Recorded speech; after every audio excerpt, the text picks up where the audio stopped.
Welcome. I'm Eileen Fein, and I'm so happy to have you here. I'm a mindfulness coach and the founder of the Tiny Balcony. And for the past decade, I've been helping people just like you give themselves what they need through the power of mindfulness. You have a lot going on, and you took the time to be here today. And that tells me a lot about you and your commitment to bringing change into your life. So today, I promise you're going to walk away with what it is that you can do to boost your emotional IQ and experience your emotions, a critical part of living mindfully. So if you need an emotional IQ boost like today, write the word boost in the comments. Okay. All right, let's get going. On our agenda today, I'm going to walk you through what emotional intelligence is, why it's so important to living a life of peace and purpose, what you can do to increase your emotional IQ, and the opportunities I have available to support you in doing this so you can have the life you're dreaming about, a life grounded in mindfulness, a life of peace and purpose, something that you need right now. All right, let's get going. If you're like most people, you probably think of intelligence as something that's measured by IQ tests and academic achievements. But there's so much more to intelligence than just cognitive ability.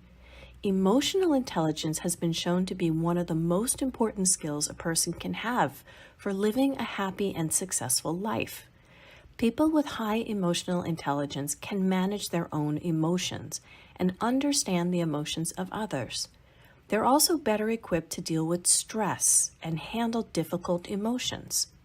When you have low EQ, it can quite simply create pain for yourself and others. Thankfully, emotional intelligence is something you can work on and grow. Okay, let's get clear first on what we mean by emotions. Because the word emotions and feelings are used interchangeably, but they are really different things. Feelings are connected to your thoughts and influenced by your thoughts. Emotions are connected to your body. Emotions are built into your genes.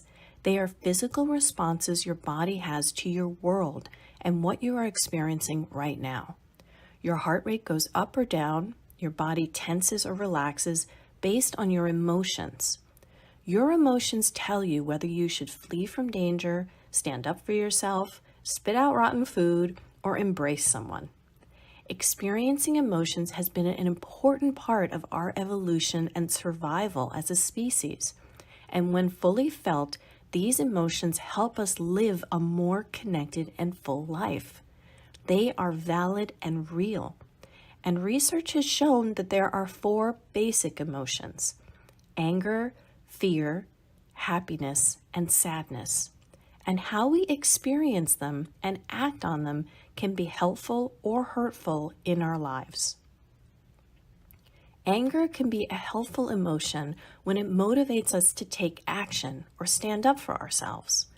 Fear is another emotion that can be helpful, as it can help us to stay safe in dangerous situations. Happiness is an emotion that can help us enjoy our lives and feel good about ourselves. Happiness can also help us feel grateful for all that we have and find connection to the people and world around us.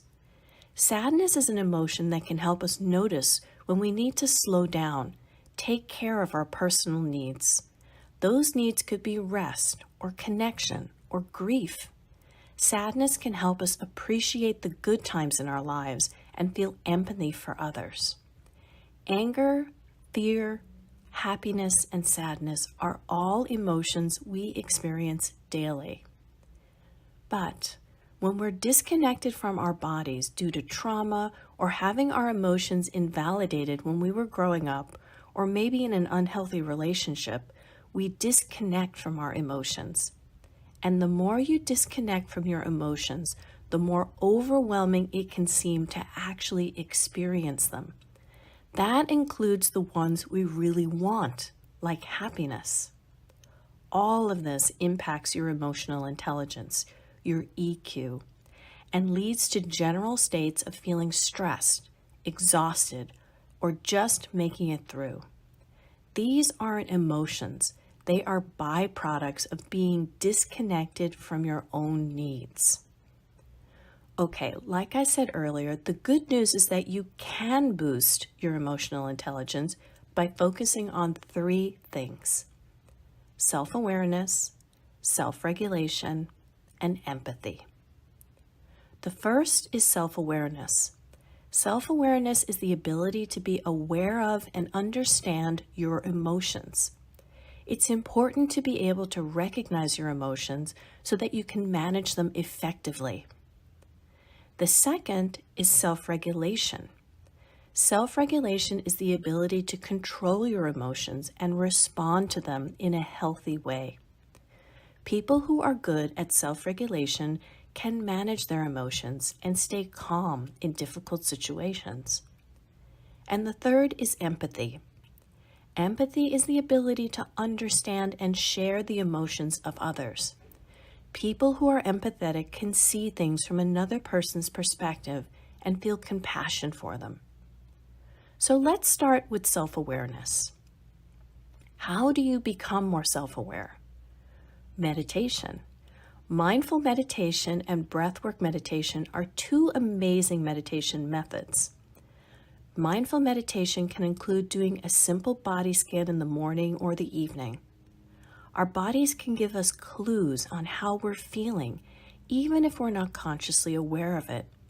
For example, you might notice that your heart rate speeds up when you're anxious, or that you get a knot in your stomach when you're angry. By paying attention to these physical cues, you can start to become more aware of your emotions and what they're trying to tell you that you need. A body scan is just sitting or laying down for a few minutes and checking in from the top of your head to the tips of your fingers and toes on where you're holding tightness or what you're experiencing in your body. Then you're breathing into that area to release that energy and find out what you need. Let's do that together right now so you can see how simple it is and realize how much your body is trying to tell you if you just listen to it. Don't change anything about the way you're sitting. Just bring your awareness to your face and your jaw. Take a deep inhale. Now bring your awareness to your shoulders and your spine, and then to your heart and the depth of your breath. Inhale and exhale. Now bring your awareness to your hips and the muscles in your legs. Now to your feet and your hands. What's going on, and what does that tell you about what you need? Are you super tight or relaxed in certain areas? And how does your body feel overall? Another deep inhale and exhale. Okay, are you surprised by how much is going on in your body when you pay attention to it, and just how tense you actually are? Give me a wow in the comments if you didn't realize how much your body has been trying to tell you. Another great meditation method is breathwork. Breathwork is a powerful meditation method. Breathwork uses the power of your breath to validate and release the years and years of emotions that you have buried in your body. I use breathwork as a transformational tool for healing in many of my meditation classes, like my shadow work classes, healing the mother and father wound classes, and all of my couple classes inside of my membership. Breathwork delivers an immediate feeling of release because when you breathe deeply into your belly, you activate the vagus nerve that sits behind your diaphragm. That sends an immediate signal to your brain that you are safe, and your nervous system switches from fight or flight to relaxation. Stress hormones like adrenaline stop, and feel-good hormones like serotonin start flowing. Your heart rate decreases, and your muscles unwind. In this space, healing can occur. Okay, the second way to boost your emotional IQ is self-regulation.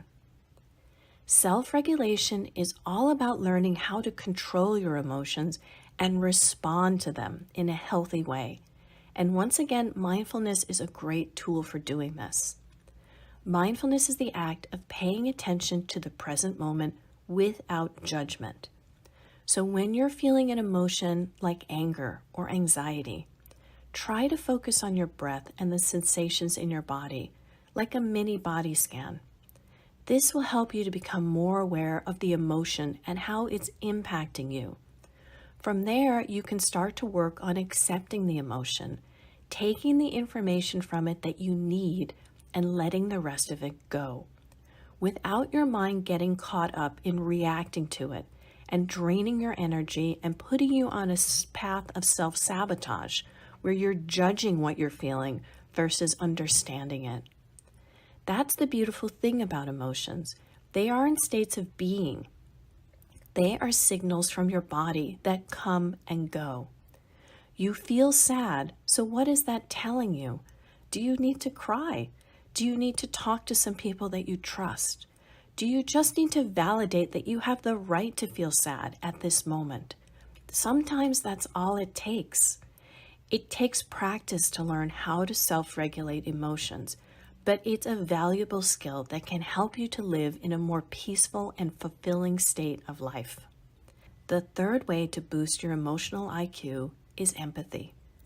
Empathy is the ability to understand and share the emotions of others.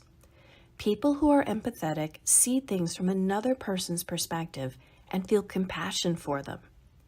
If you're looking to be more empathetic, one of the best things you can do is practice mindful listening.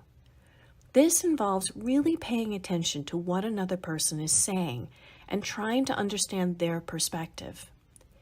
If you can put yourself in their shoes, then imagine how you would feel in their situation. Think about how helpful this would be for improving your relationships with your partner, your spouse, your kids, your siblings, your parents. Being more empathetic can help you build stronger relationships. And if that's important to you, write the word relationships in the comments right now. Emotional intelligence is critical if you want to live mindfully and experience peace and purpose. People with high emotional intelligence tend to be more successful in life and have better mental health. So if you're looking to improve your emotional intelligence, what I've shared today are just a few of the things that you can do to become more aware of your emotions, work on self-regulation, and practice empathy. So I want you to close your eyes right now and imagine what your life would be like in 3 months if you had put all the things we talked about today into practice and had less stress and more peace. If you had a daily practice that could help you let go of limiting beliefs and self-sabotaging behaviors, that could help you channel more positive energy into your life, I want you to sit with that and really feel it. Now, I want you to imagine what it would feel like if you were in the same spot you're in right now, 3 months from now. And what does that feel like? Well, if you're more committed to the part of you that wants change than the part of you that wants to stay put in your comfort zone, write the word change in the comments below, and I'll send you a link to book a discovery call with me where we can build your path to mindful living together. Let me support you in bringing mindfulness and all its benefits into your life. Write the word change in the comments below, and I'll send you a link to book your call. Thank you so much for your time today. I appreciate your time and trust. I invite you to visit thetinybalcony.com to access all of the resources we have to help you bring mindfulness into your life. And remember, be kind to yourself today